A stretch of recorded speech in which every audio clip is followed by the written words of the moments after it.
자, 1920년대들아 우리 전 시간에 실력 양성운동 배웠었지. 3.1운동 이후에 여러 독립운동의 어떤 과정들이 생겨나는데, 첫 번째는 국민의식이 이제 높아지면서 국외 독립운동이 활발하게 전개되잖아요. 그래서 밖으로는 이제 대한민국 민주공화국이 만들어지고 무장 독립투쟁이 활발히 전개됐다, 이거 이야기했었고, 자, 두 번째는 독립 달성에 실패를 하잖아.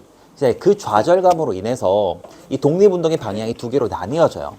첫째는 민족주의 계열이 등장을 하고, 두 번째는 사회주의 계열이 등장한다고 했습니다. 얘들아, 민족주의 계열, 민족주의라는 것은 민족을 가장 중요시하는, 민족이 중요시한다라는 것은 민족의 독립, 이 우리 민족의 어떤 이 광복, 자, 이런 것을 가장 중요시하는 그런 독립운동 세력이라는 뜻이야.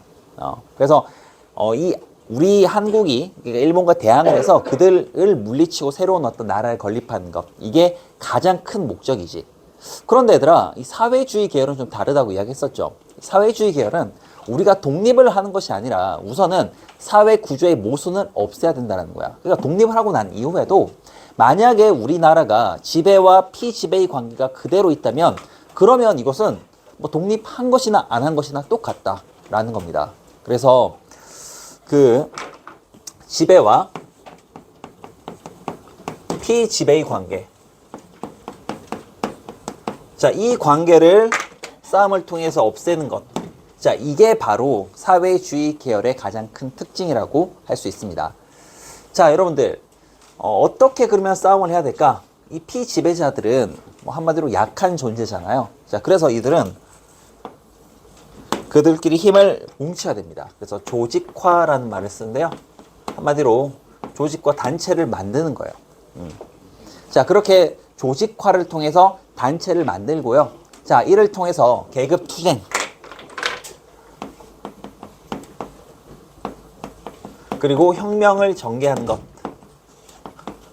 자, 이게 사회주의 계열의 어떤 그런 운동의 방향이라고 할 수 있습니다. 그래서 우리 전 시간에는 조선의 독립을 위해서 뭐 민족주의 계열에서 했었던 실력 양성 운동에 대해서 배웠는데, 이번에는 사회주의 계열에서 했었던 여러 가지 운동들에 대해서 공부를 하는 겁니다. 알겠죠? 자, 근데 그 운동의 방향은 지배 항구하는 피지배 계급들의, 이 계층들의 여러 이제 어떤 운동 양상으로 나타나게 됩니다. 자, 당시 1920년대더라 지배와 이 지배를 받는, 자, 그런 구조가 어떤 것들이 있었는지 한번 생각해 보면, 첫 번째로 이런 게 있어요, 여러분. 여기에 어른들이 있어. 어른이라고 하면 좀 웃긴데요. 여러분, 나이가 많은 사람들, 이 나이 많다는 이유로 얘들아, 나이가 좀 어린 사람들을 종속하고 그들을 지배하는 거야. 뭐 지배한다라는 표현보다는 그만큼 얘들아 기득권을 누린다라는 거죠. 그래서 이 어른에 대항하는 이 피지배, 이 지배를 당하는, 자, 그런 계층들이 등장을 하는데, 대표적으로 얘들아, 이들 있죠? 청년들, 그죠? 자, 그리고 어른에 종속된 뭐 학생들, 그리고 소년들. 자, 이런 이들의 어떤 운동들이 활발하게 일어나는 거야. 자, 그리고 또 하나, 땅을 가진 사람들을 우리는 지주라고 하죠. 그리고 지주에게 땅을 빌려서 이 지주에게 종속당해 있어. 사회주의 계열에 의하면 그 사람들도 이제 피지배 계층이야. 그들이 누굴까? 소작인들. 이런 사람들도 있고요. 자본을 갖춘 사람들, 그들은 공장을 지어서 이 자본가가 되는데, 이 자본가 밑에서 얘들아 열심히 그냥 일만 해야 되는 사람들이 있어. 그들이 누굴까요? 노동자들이에요. 알겠죠? 자, 그리고 얘들아, 뭐 어른, 지주, 자본가 뭐 이런 것들 뿐만 아니라 또 헤게모니, 뭐 이렇게 좀 기득권을 누리고 있는 사람들이 있는데, 예전에는 남녀 차별이 굉장히 심했어요. 1920년대 이야기야. 자, 그러니까 이 남성이 지배자로 봤을 때 또 누가 지배를 당하는 쪽이냐면 여성들이. 알겠습니까? 자, 그리고 대부분의 사람들에 의해서 천시를 받고 있었던 또 다른 어떤 한 계층이 있었는데, 그들이 누구냐면 바로 백정이야. 백정이, 아니 이거 조선시대에 나왔던 어떤 그런 계층인데 이게 왜 1920년대까지냐라고 생각할 수 있지만, 사회적 차별이 계속 심했다는 겁니다. 이 백정에 대항하는 것들은 일반 시민들이에요. 시민들의 차별을 받았기 때문에. 그래서 얘들아, 1920년대 자, 이러이러한 지배 계층들이 있었고, 자, 그래서 청년, 학생, 소년, 소작인, 노동자, 여성, 백정들. 자, 이런 사람들은 기득권 세력에 대해서 얘들아 지배에 항거하기 위해서 자신들을 조직화하고, 자, 그러면서 얘들아 이 사회 구조를 바꾸려는 그런 변화를 시도합니다. 알겠어요? 자, 그게 뭐냐면 청년운동, 학생운동, 소년운동, 소작인들이 전개했던 농민운동, 노동운동, 여성운동, 백정들이 했었던 형평운동, 이런 것들이란 말이야.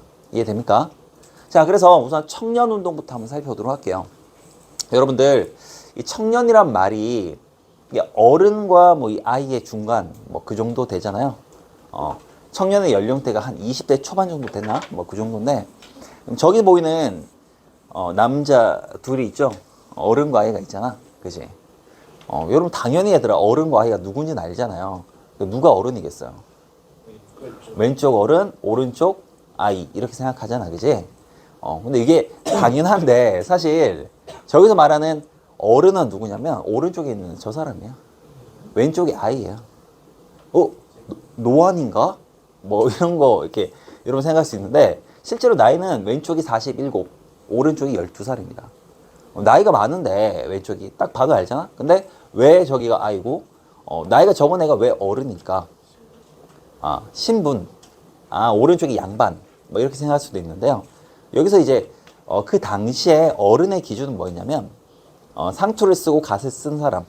상투를 쓰고 갓을 썼다라는 것은 곧 결혼을 한 사람이라는 뜻이야. 결혼을 하지 못한 사람 있죠? 47살이 저 댕기머리를 한 사람. 저 사람 어른이 아니야. 그러니까 어른의 기준이라는 것도 뭐냐면 그냥 저렇게 자의적이라는 거야. 결혼을 하면 어른이고 결혼하지 않으면 어른이 될 수 없었던 시대. 그게 바로 이 100년 전에 당시 우리나라의 어떤 현실이었습니다. 그리고 얘들아 좀 웃긴 게 뭐냐면 이 어른이 있고 아이가 있는데 중간에 뭐가 있어요? 청년도 있고 청소년도 있잖아요. 우리가 흔히 말하는. 근데 그러한 계층들, 그런 연령대가 조선시대는 없었다라는 사실이야. 그러면 어떻게? 예, 아이에서 그냥 바로 어른이 되는 거야. 무슨 말이냐면 오른쪽에 저 어른 있죠? 저 어른은 결혼 직전까지는 뭐였겠어요? 아이였어. 엄마한테 그냥 응석 부리는 12살짜리 아이였어. 결혼하는 순간 어른 대접을 하는 거야. 그 중간 단계가 실제 없어. 우리는 청소년, 청년이란 말이 전혀 없었단 말이야. 그런 개념도 없었기 때문에. 근데 이거는 우리나라뿐만 아니라 뭐 중국도 그렇고 일본도 마찬가지야. 아시아권에서는 중간 연령 단계가 존재하지 않았습니다. 언제부터 존재했냐? 이거 개화기 이후입니다. 사실 이걸 처음 만들어낸 사람들은 일본의 사회학자들이었어요.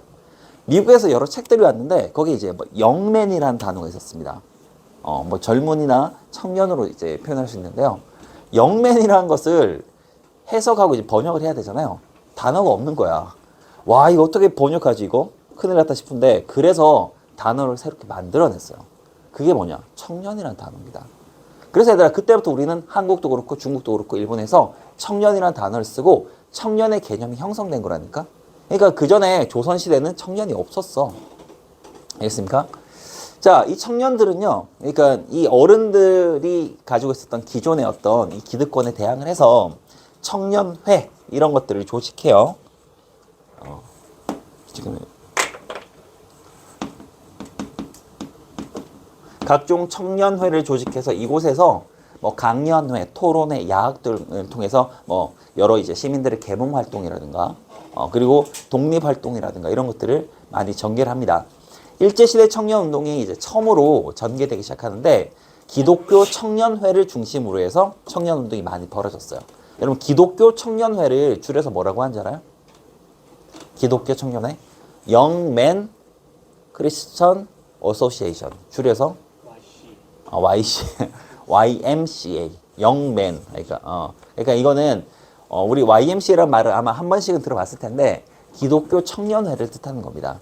그래서 이 YMCA에서 여러 이제 청년 단체들이 만들어지고 이를 통해서 각종 지회에서 얘들아 그런 청년 모임 그리고 각종 뭐 야학이나 뭐 토론회 같은 게 이루어집니다.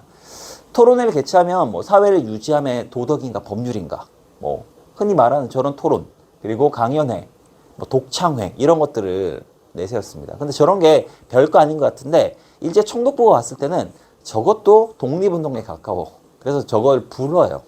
못하게 해요. 왜 못하게 했겠어요, 여러분? 독창회 왜 금지했을까요? 독창회. 독창회는 뭐 그냥 노래 부르는 거잖아요. 독자가 문제예요, 독자. 독자가 독립할 때 독자잖아. 그래서 못하게 했어요, 실제로. 그리고 저기 보면 사회를 유지하면은 도덕인가 법률인가 라고 돼 있는데 사회를 유지한다. 곧 얘들아 우리가 독립을 유지한다. 뭐 이런 식으로 이제 해석할 수도 있으니까 저것도 이렇게 불어를 합니다. 그러니까 어떤 방식은 이 청년회가 조직되고 이렇게 독립운동이나 어떤 계몽의식 운동 이런 것으로 이어지게 되는 거고 두 번째 학생들도 이제 나서서 학생운동이 많이 활발하게 이루어져요. 특히나 3.1운동 이후에 여러분들 민족대표 33인이 이 3.1 운동에 아주 주체적인 역할을 했지만 마지막 순간에 민족대표 33인은 그 민중들과 함께 하지 못했잖아. 저기 저 식당으로 가셨잖아요. 대화관으로. 자, 그러면서 그 민중들을 이끌었던 것은 실제로 학생들이었습니다. 그래서 학생들이 주체가 되어서요. 많은 단체들이 만들어지는데 이 학생들은 비밀, 항일, 뭐 어떤 결사단체나 이런 것들을 많이 만들어요. 이 학교마다 하나씩 정도는 있었다고 해. 근데 여기서 이제 만약에 비밀 항일 단체 뭐 이러면 당연히 얘들아 뭐 검거가 되거나 이렇게 할 거 아니야. 그러니까 그런 말을 못 써. 뭐라고 하냐면 항상 비슷해요. 독서회라고요. 독서회. 말은 독서회인데 진짜 독서하는 모임일까요? 아니에요. 뭐 물론 독서도 하지만 이 독서는 항일과 관련된 우리나라의 자주와 독립을 위한 자 그런 모임이었다는 뜻이야. 그래서 일제시대 독서회인데요. 광주 고등보통학교에 있었던 학생들이 독서회 만들었습니다. 15명 정도 되는 학생들이 있는데 우리 지금 치면 동아리 서클이지. 그죠? 여러분들이랑 뭐 크게 안 다르죠? 여러분 증조 할아버지, 고조 할아버지 뻘되는 뭐 그런 사람들인데 자, 이 독서를 통해서 얘들아 뭐 수업 거부 활동이라든가 동맹휴학 뭐 이런 것들을 통해서 일제의 어떤 교육이나 이런 이제 일제 대항하는 그런 걸 했습니다. 왜냐하면 당시에 친일 교사들이나 또는 일본인 교사들이 구타가 되기 심했고 뭐 만약에 수업하는데 저거 하면서 이제 우리가 뭐 한국말로 말을 한다거나 이러면 무차별적으로 구타를 하는 경우가 되게 많았대. 그러니까 이제 한국인 학생들로서는 불만이 쌓이고 그래서 어떻게 하냐? 여러분들이 지금 하는 것처럼 불만이 쌓여가지고 집단으로 해다 수업 거부하는 거죠. 이렇게 그러니까 의지를 가지고 여러분들 약간 이제 뭔가 그런 예전 일제시대의 어떤 그런 그 항일 정신을 약간 보이는 것 같아요. 절대 한 번 일어날 만도 한데 한 번도 일어나지 않고 정수면 보인 채 이렇게 하는 그런 모습. 그런 것들 합니다, 실제로. 그리고요, 여러분들. 이 학생운동이 되게 중요한 이유가 뭐냐면은, 이 독서를 바탕으로 해서 1920년대 가면 우리나라에서 가장 대규모의 이 항일운동이 학생단체를 중심으로 해서 일어납니다. 두 가지가 있는데요. 첫 번째는 60만세 운동이 있었고요.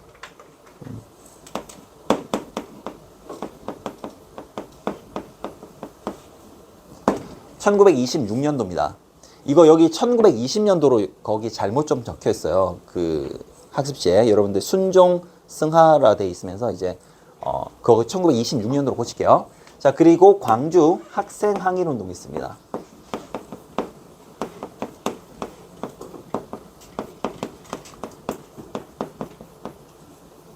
자, 우선 60만세 운동부터 살펴보도록 할게요.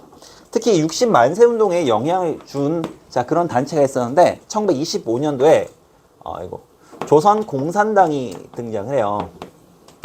자, 공산당의 지도를 받아서 당시 학생들 중심으로 해서 제2의 3.1 운동을 일으키려고 했습니다. 여러분 3.1 운동이 일어났던 가장 큰 이유 중에 또 하나가 고종이 죽었기 때문이잖아요. 고종이 죽고 나서 임금의 장례식에 참여하기 위해서 당시 지방에서 정말 많은 사람들이 이렇게 올라온단 말이야. 30만 명이 안 됐어요. 당시 경성의 인구가. 근데 40만 명이 올라왔어. 그 사람들을 이용해서 이렇게 대중적인 그런 시위 운동을 전개했던 거야. 근데 마침 얘들아 1926년도에 순종이 승하를 합니다. 마지막 황제였던 순종이 죽어요. 그러면 당연히 또 많은 사람들이 올라오겠지. 그들을 이용해서 얘들아 당시 학생들은 유인물을 나눠주고 독립만세운동을 전개하려고 했었다는 겁니다. 제2의 3.1운동 계획 뭐 이런 것들을 세우게 돼요.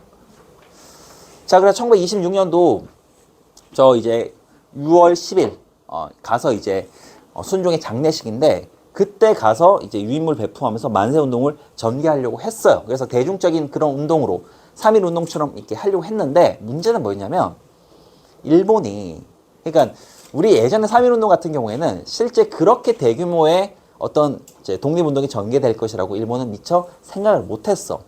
근데 비슷한 패턴이잖아 지금. 고종이 죽었고 사람들이 많이 몰려들었고 학생들이 또 애들 이렇게 준비를 하고 하니까 일본은 정말 철저하게 감시를 해요. 그러니까 그 당시에 동원할 수 있는 모든 경찰 병력들을 다 동원합니다. 거의 10,000명 가까이를 동원해요. 저기 보이나요? 지금 말 탄 채로 막 순사들이 돌아다니고 있지? 저 말로 애들은 그냥 사람들을 밟아버려. 그런 식으로.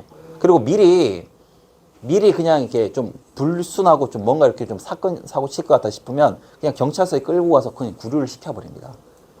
그러한 방식으로 했기 때문에 사전에 철저하게 탄압을 하죠.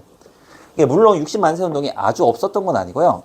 수백 명의 학생들이 이제 만세 운동을 전개하긴 했지만 조기에 너무 빨리 진압이 되면서 전국적인 어떤 운동으로 확산되지 못했어요. 알겠죠? 자, 그런데 전국적인 항일 운동으로 확산됐던 것은 바로 뭐냐면 광주 학생 항일 운동이었습니다. 목소리가 좀 이상한데. 자, 광주 학생 항일 운동. 이거 광주 지역에 있었던 광주 보고 광주 보통 고등학교 학생들을 중심으로 해서 이 광주 학생 항일 운동이 일어나게 돼요.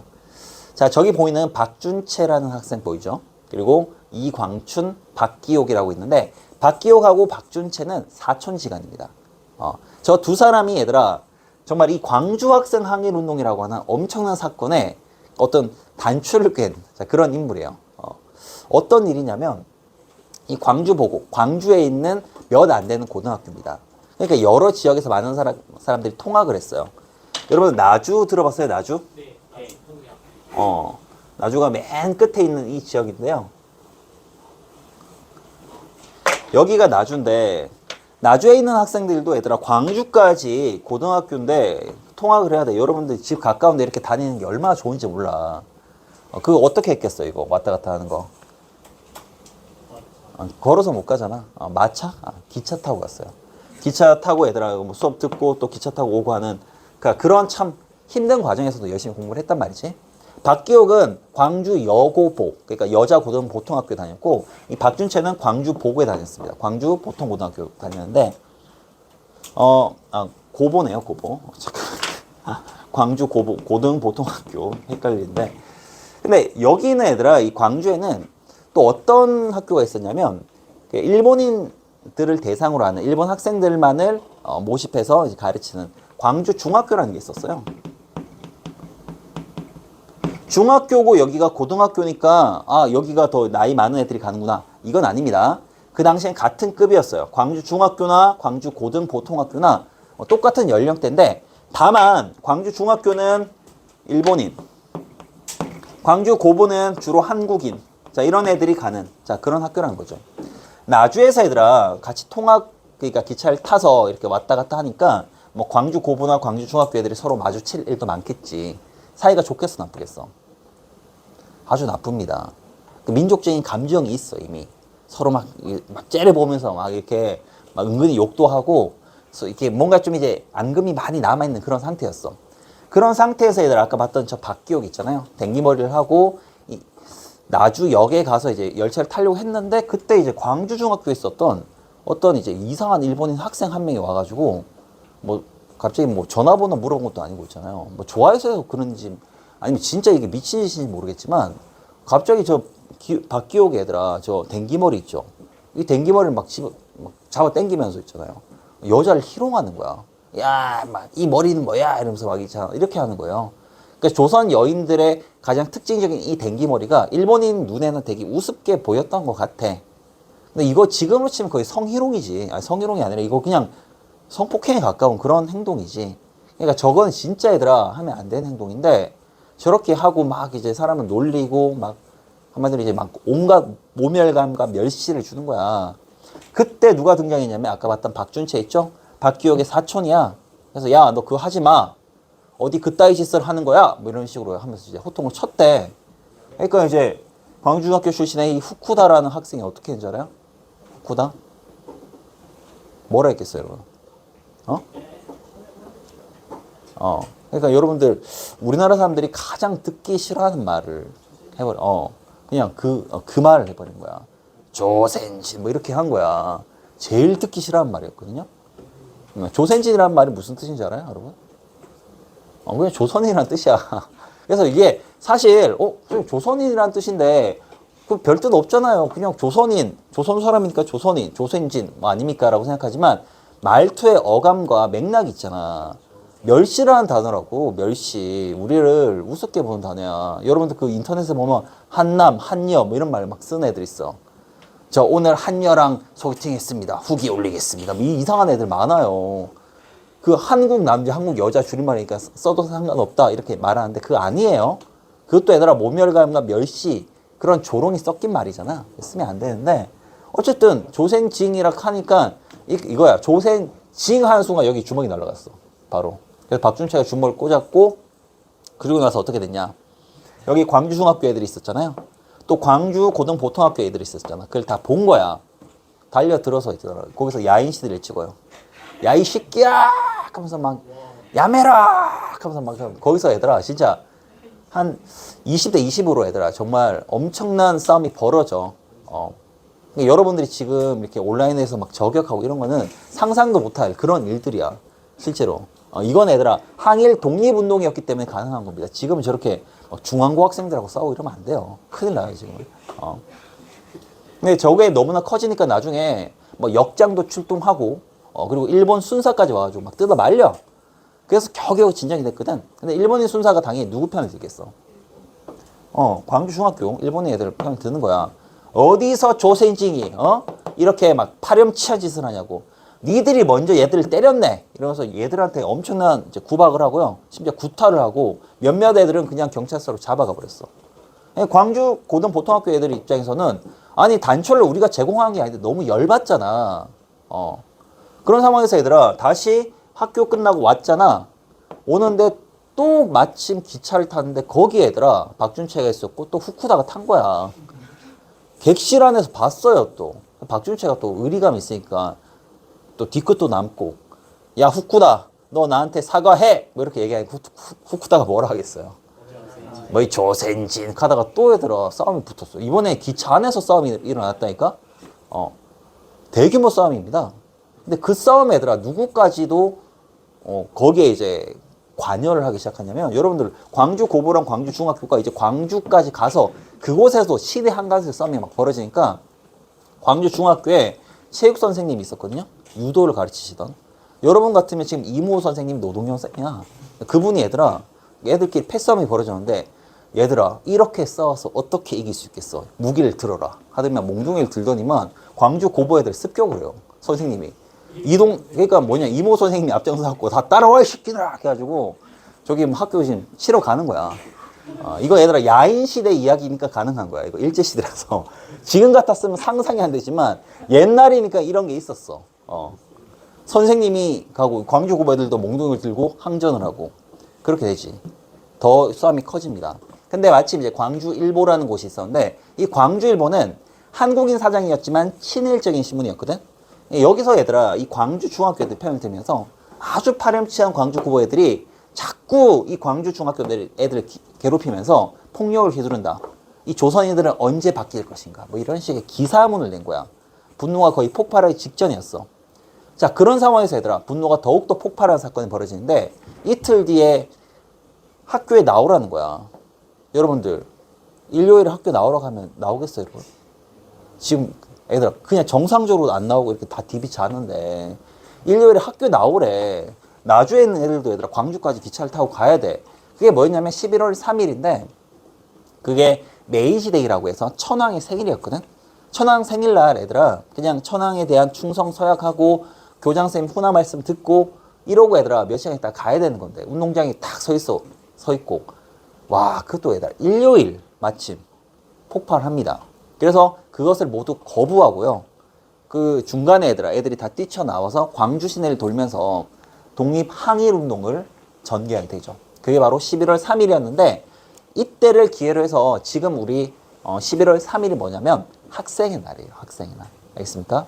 그래서 여러분 11월 3일 날 학교를 뛰쳐나가가지고 이제 옛날처럼 저렇게 저런 짓 하면 큰일 납니다. 여러분들은 이제 대학교 못 가는 거고 그냥 그 뜻만 좀 알면 됩니다.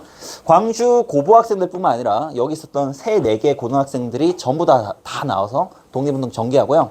이게 나중에 대구나 뭐 여기 부산이나 또는 이제 경성으로까지 알려지면서 다른 고등학생들까지도 참여를 해요. 전국적인 항일 운동으로까지 이어지게 됐다라는 겁니다. 알겠어요? 자, 식민지 노예 교육을 철폐하라. 조선인 본위의 교육제도를 확립하라. 자, 이런 내용으로 구호를 외치면서 1920년대 3.1운동 이후에 가장 큰 항일운동을 일으키게 됩니다. 알겠죠? 이렇게 여러분 정리를 좀 하면 되겠습니다. 자, 그리고 소년운동도 전개가 됐는데요. 자, 이 소년운동을 방정환이라는 사람을 중심으로 해서 천도교 소년회가 만들어져요. 여러분 천도교 이거 들어봤나요? 이거 뿌리가 뭐였냐면 동학이에요. 동학이었는데 동학이 1대 교주 최재우, 2대 교주 최시영, 3대 교주 손병희 때 가서는 천도교로 계칭을 하잖아. 교리는 똑같아. 얘들아, 동학의 가장 중요한 교리가 뭐였어? 인, 내, 천. 사람이 곧 하늘이고 모두 다 하느님을 가진 아주 존귀한 존재라는 거야. 남녀노소 상관없이 뭐 남자든 여자든 어린애든 존귀한 존재라는 것을 인식하게 하는 거죠. 방정환이 얘들아 천도교 교인이었어요. 그리고 얘들아 손병희 있죠? 손병희의 사위가 누구였냐면 바로 방정환이야. 그래서 천도교인이었기 때문에 오히려 더 이제 아동에 대한 어떤 존중심 이런 걸 담아서 천도교 소년회를 만들었던 겁니다. 저 사람 일본의 와세다 대학교에 가서 아동 교육을 공부하고 돌아온 다음에 그리고 나서 여러분들이 지금 알고 있는 이 어린이란 말 있죠? 어린이. 이 말을 처음 만든 것도 바로 방정환이에요. 그 전에 뭐였냐면 어린 놈, 얼라, 아이 이런 식으로 불렀어. 어디 어린 놈이, 어디 아이가. 하지만 이거 존중의 의미를 담은 어린이란 말을 처음 담아요. 그리고 그 어린이란 말을 많이 쓰게 하기 위해서 잡지를 창간하는데 그게 바로 어린이라는 잡지야. 이게 얘들아 그 당시에 엄청나게 많이 화제가 됐습니다. 여러분들 그 당시 1920년대 잡지가 몇 개 정도 됐을 것 같아요? 생각에 3개? 5개 정도 될 것 같잖아요. 근데 사람들이 그 당시 1920년대를 뭐라 불렀냐면 잡지에 미친 시대라 불렀어. 잡지 광시대라고 실제로 100개가 넘는 잡지가 있었어. 근데 그 잡지가 보통 얘들아 1회, 2회, 3회까지 출간되잖아? 다 망해버려. 실제로. 1회 만에 망해버린 잡지들도 많고. 근데 이거는 진짜 데이트를 친 잡지였습니다. 1925년도부터 시작해서 1934년도까지 거의 10년 동안 한 번 이제 하면 10만 부씩 이걸 이제 출간을 했는데 여러분들 10만 부가 어느 정도냐면 그 당시 경성의 인구가 3, 40만 명밖에 안 됐어. 그 중에 10만 부를 팔았다는 건 진짜 얘들아 엄청난 히트라니까. 어린이 전용 잡지가. 이 사람 정말 사업 수완도 참 좋았던 것 같아요. 여기 보면 얘들아 어린이 동요, 어린이들이 좋아하는 추리 소설, 과학 실험 이야기 이런 것들도 직접 기사문으로 작성을 하고요. 뭐 계절 특집 이런 것들도 작성을 하고. 자, 그리고 얘들아 어린이들이 이 잡지를 샀던 또 가장 큰 이유 중에 하나가 뭐냐면 여러분들은 잡지 세대가 아니잖아요. 선생님은 게임 잡지 이런 거 많이 샀거든. 그 샀던 가장 큰 이유 중에 하나가 뭐냐, 잡지를 사면 게임을 줘. 게임 CD 그거 받으려고 하는 거야. 부록이죠, 부록. 부록을 줘요. 저거 뭘 것 같아요, 여러분? 저건 보드게임. 보드게임. 그 당시에 얘들아 보드게임 이런 거 있잖아. 부록을 주니까 얼마나 재밌어. 그러니까 불티나게 팔리지. 저분이 33살에 돌아가시는데요. 우리 지금을 치면 뭐 오은영 박사님 좀 되겠나? 그러니까 어디 가서 구연동화 같은 걸 하면 사람들이 막 정말 빽빽하게 모여서 정말 감동을 받았대. 이 구연 동화의 거의 천재적인 기술을 가졌대. 신데렐라 이야기를 그렇게 재밌게 했다는 거야. 막 그 대사를 섞어가면서. 그래서 애들이 막 울고 그랬대요. 근데 그게 어느 정도로 잘했냐면 저 방정환이라는 사람이 독립운동과 관련이 있으니까 어디서 강연을 하면 항상 누가 있는지 알아? 순사들이 있어, 순사들이. 근데 순사들이 그 신데렐라 이야기를 듣잖아요. 계모가 신데렐라를 괴롭혔습니다. 이러면 여기서 막 눈물을 뚝뚝 흘려. 막. 순사들이, 일본 순사들이. 대박이잖아요, 여러분. 말이 안 돼. 진짜 대단한 그런 인물이었고, 야, 이 사람이 참 요새 태어났으면 사업가도 되고 참 뭐도 됐을 텐데, 참 그런 생각이 많이 들어요. 자, 그리고 얘들아, 지주와 소작인의 어떤 관계 속에서 이 소작인들의 운동도 벌어지는데, 그게 바로 농민 운동입니다. 그래서 소작인들의 어떤 연합으로 소작인회가 만들어지고요. 농민들의 가장 큰 조직이 또 만들어집니다. 그래서 조선 농민 총동맹이라고 하는 자, 그런 단체도 조직이 돼요. 자, 이것을 바탕으로 해서 얘들아, 이 소작인 활동들이 활발히 이루어집니다. 소작인들이 힘들었던 이유는 보통 50%의 소작료를 내는 것으로 알고 있는데, 실제로는 60%, 70%, 많게는 80% 거두는 데도 있어. 80%. 10가마 생산하면 8가마 줘야 된다는 뜻이야. 저 보세요. 빨대에 빨아먹히는 저 소작인들의 모습 보이나요? 오른쪽에. 그 당시에도 얘들아, 빨대짓이라는 게 그 당시에 유행했던 말이야. 이것들이 우리를 다 빨아먹고 있다. 뭐 이러면서. 그만큼 소작인들의 어떤 처우나 이런 것들이 안 좋았죠. 특히 신안군에 얘들아, 여기 암태도라는 곳이 있습니다. 여기에는 문창범이라고 하는 지주가 있었는데 30만 평의 땅을 가진 대지주였거든. 거기에 이제 각각 이제 소작인들이 얼마나 많았겠어. 고율의 소작료를 받는 거야. 80% 정도가 돼. 도저히 살 길이 없었던 이 소작인들은 제발 좀 낮춰주세요. 40%로 낮춰주세요. 자, 그러면서 암태도 소작쟁이를 전개합니다.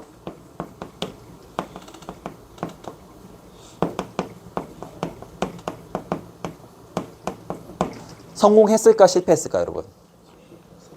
성공해요.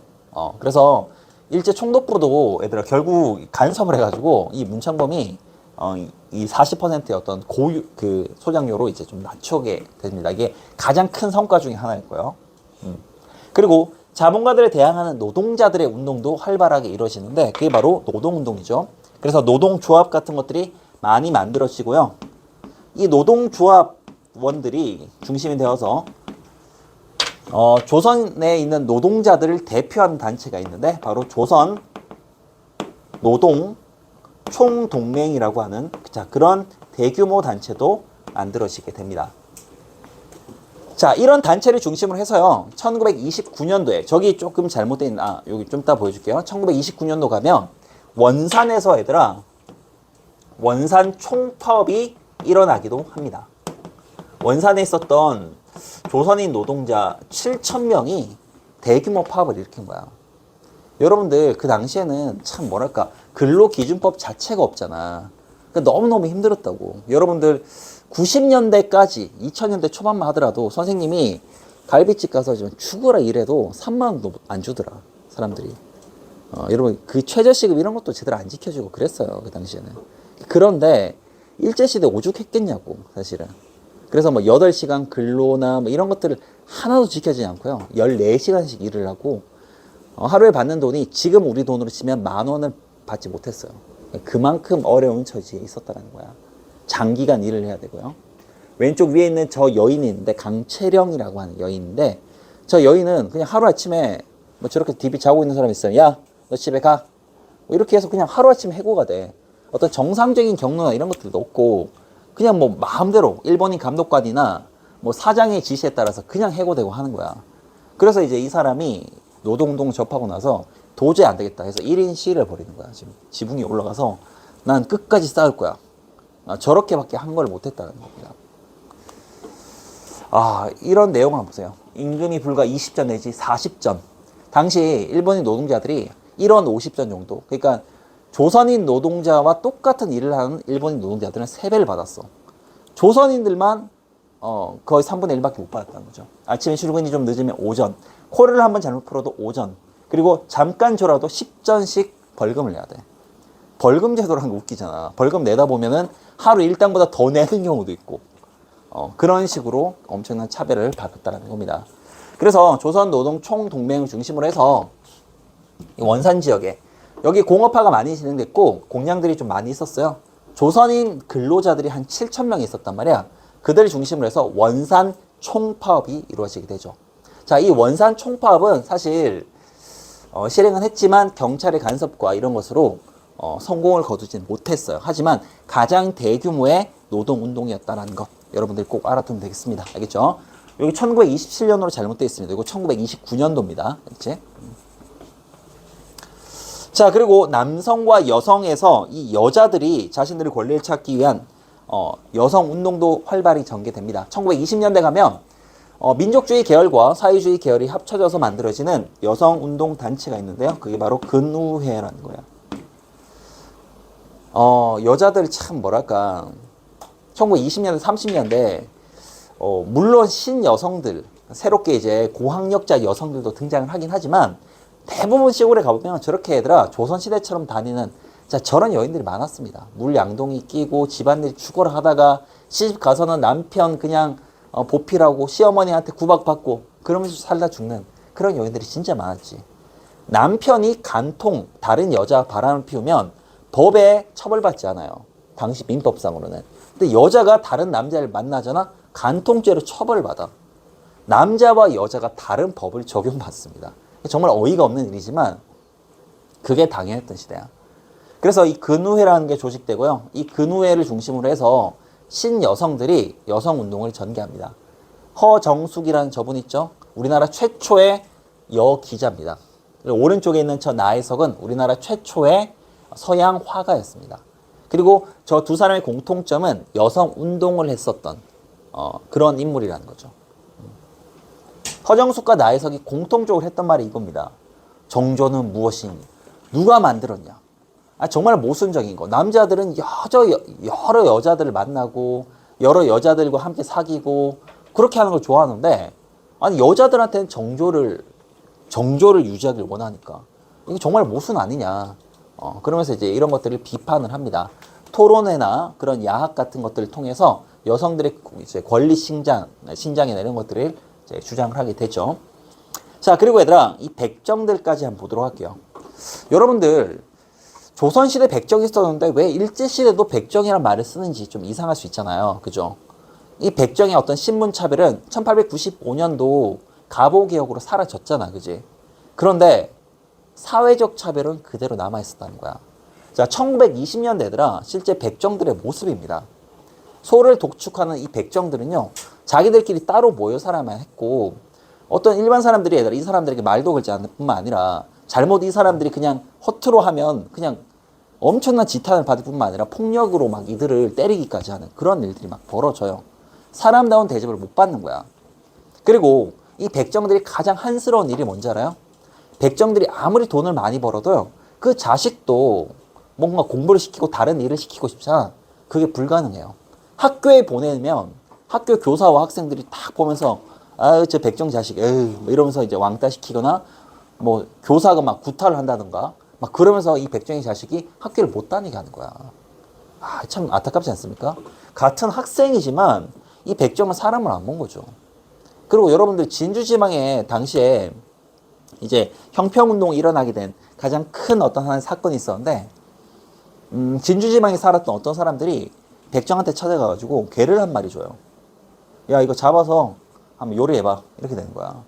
근데 이제 백정 입장에서는 소를 도축하는 사람이니까 뭐 개를 도축하는 줄 알았겠지. 근데 소 도축하지만 개를 좋아할 수도 있잖아. 그래서 저 못합니다. 이거는 제 일이 아닙니다. 이렇게 얘기하니까 그 사람들이 그 백정이 아주 무례하다고 때려 죽여버렸어요. 이게 1920년대 이야기야. 그럼 당연히 경찰들이 수사를 할 거 아니야. 그죠? 수사를 했는데 백정이라는 이유로 제대로 된 수사를 받지 못하고 그래서 죽은 사람은 있는데 가해자가 없어. 수사 종결. 이렇게 돼버린 거죠. 그들을 때려 죽인 사람들이 누굴까요, 여러분? 누가 백정들을 때려 죽였을 것 같아요? 선생님이 이걸 보면 참, 이 사회 구조의 모순, 이게 아니라 지배와 피지배의 관계만 있는 게 아니야. 여러분들 그 당시 진주지방에서 가장 힘들게 일하던 노동자들 있죠. 그 힘들게 일하던 노동자들이 백정을 때려 죽였대. 그리고 얘들아, 정말 그 항일운동에 투신했던 그 학생들도 백정이 자식들이 학교에 오는 것을 막았잖아. 같은 지역에 있었던 소작인이나 농민들도요, 백정들이 말을 걸면 아주 무례하다고 이야기를 해요. 어디 백정놈이 이렇게 한단 말이야. 그러니까 여러분들 어떤 지배와 피지배의 구조도 있지만 갑과 을의 싸움뿐만 아니라 을과 을의 싸움도 있다는 거예요. 여러분들 이걸 이해해야 돼. 그래서 이학찬이라는 사람이 백정들을 위한 그런 그 운동을 전개합니다. 그게 바로 형평운동이라는 거야. 형평사라는 것을 조직해서요. 여기서 말하는 형은 저울입니다. 저울을 평평하게 하듯이 백정들이 쓰는 저울인데 이 저울을 평평하게 하듯이 평등한 자 그런 세상을 만들자라는 의미에서 형평운동을 전개하게 돼요.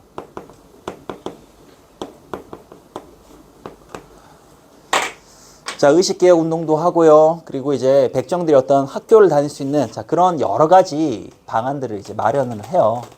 여기 보면 얘들아 백정들이 호적 같은 걸 쓸 때 이런 식으로 해요.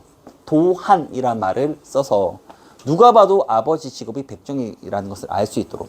그래서 백정인 신분이 계속 대물림될 수밖에 없는 그런 이 근대 사회에서도 그런 일들까지 벌어지게 됐다는 거죠. 그래서 이런 이제 형평운동 포스터 같은 걸 만들어서 전개하는데 이때 여러분들이 꼭 좀 알아두었으면 좋겠다 싶은 사람이 있어. 강상호라는 분이 있어요. 진주 지방에 아주 유명한 부자였고 만석군이면서도 그리고 형평운동, 백정들의 처우를 개선하기 위해서 진짜 노력을 많이 하신 분이에요.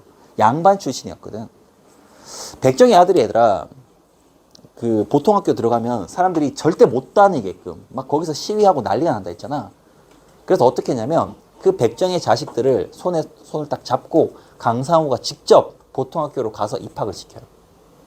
선생님이 처음에 아이고 얘들은 알다시피 백정의 자식이니까 안 됩니다 이렇게 얘기하면 강상우가 뭘 딱 보여줍니다. 뭘 보여줄 것 같아? 학교 지분 내가 샀어 뭐 이렇게 막 플렉스하고 막 이렇게 할 수 있겠지만 호적을 보내줘요.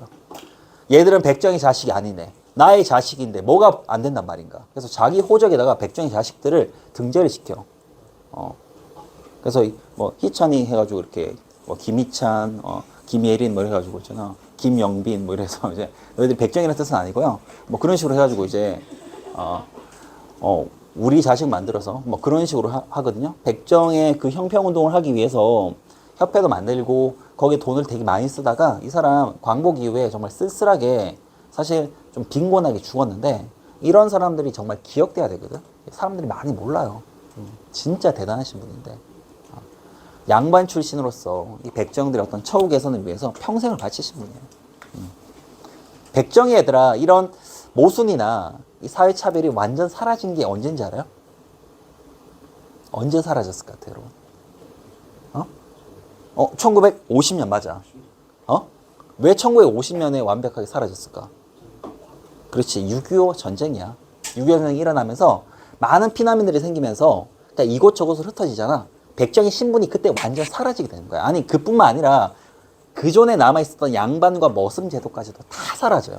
여러분들이 6.25 전쟁이라고 하면 사실 그렇잖아. 우리의 동족 상잔의 아픔이고 그냥 슬프고 아픈 것만 생각하는데 사실 또 다른 사회 구조적 측면에서는 우리나라에 오래 남아있었던 그런 사회적 모순이나 이런 차별 이런 것들이 완전 사라지게 되는 뭐 그런 기회이기도 했어.